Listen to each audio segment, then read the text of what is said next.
Olá para vocês, mais um documentário aí. Estamos aí em Sales novamente, mais uma vez esse ano. E vamos mostrar aí um pouco do dia do almoço maravilhoso que está acontecendo aqui. E vamos aqui, primeiro, família do Luan.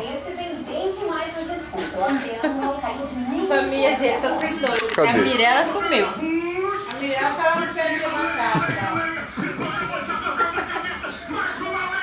Eu tava com uma fome que eu queria abaixo da fidela. Minha avó. Meu amor. Minha avó. Quer falar o quê? Carro no outro. Oba. Vai que não vai dar pra levar. Até que vai Feliz nosso almoço. Tá Muito gostoso. Estou feliz de estar aqui. Estou feliz de estar aqui com a minha família. Obrigado, senhor. Eu tô engasgando. Eu vi. A luz foi uma hora. Uma hora que tá no prato. Agradecer a Deus por esse momento. Só na base do pão. Em família. Momento em família. Comida. Vai chorar não, Ana Lu? Olha o olho da cheia de lágrimas. Calma, daqui a pouco Vê se tá chegando. Daqui a pouco o nosso irmão maravilhoso, especial, top, filhinho da mamãe tá chegando. Caçulinha. Caçulinha preferido, filho preferido tá chegando. Ela filma, velho. Ainda vai gravar esse momento histórico. Ela até sentou ali, ó. Filma ela. Ela até sentou ali, ó, pra ver melhor, ver se na hora que ele vira ali, ó. Vai ser. Estamos esperando, aguardando o terceiro filho, caçula. Vai chegar, vai esse. Aí vai começar a tudo. Aqui, ó, nós não sabemos se ele vai vir por cima ou se vai vir Por baixo. Você acha que ele vai vir por cima ou por baixo? Eu acho que ele vai vir por cima. Por cima ou por baixo? Nós estamos na espera aí, ó. Estamos na expectativa aí.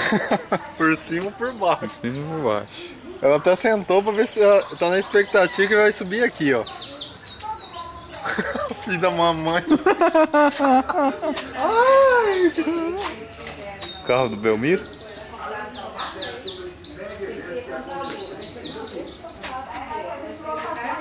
Carro do Luan. Top dos top. E o carro do Bacana. Carro do Bacana. Carro novo. Prisma. Prisma. Coisa linda.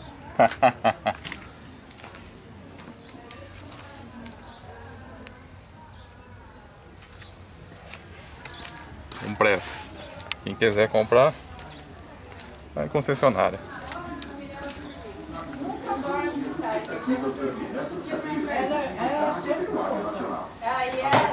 E é uma peça importante. Ela gosta tanto, né, de festinhas, de aniversário. Nossa, qual festa você vai no aniversário? Festa perto do fogo. Nossa, que forte. E ela Cadê? pedimos Foi lá pra dentro. Cheguei lá e eu vi que eles não vinham, fui lá buscar, cheguei lá dormindo. Ela não estava nervosa porque ela tinha vergonha. E chamava ela e eu estava no trato. Quem que acordava? Peguei ela dormindo. Peito de pombo. Peito de pombo. Tem que andar assim, ó, não andar curvadão assim. O homem do peito de pombo. Mostrar a carninha do lemão. Churrasco em família. Churrasqueira. Irmão otário. Peito de pombo. Linguicinha do grau. Linguicinha do Dani. Linguiça do filho vai virar ali já já. Estamos aqui aí. Vamos aí, na espera aí. 2 horas. Tá. Estamos aí na expectativa aí da chegada do preferido. Ai, tô no picão. Ai, mãe. Eu tô quase, mãe. Ai, filho, eita, que hora você tá aqui? Ah, mais ou menos 2 horas eu tô aí.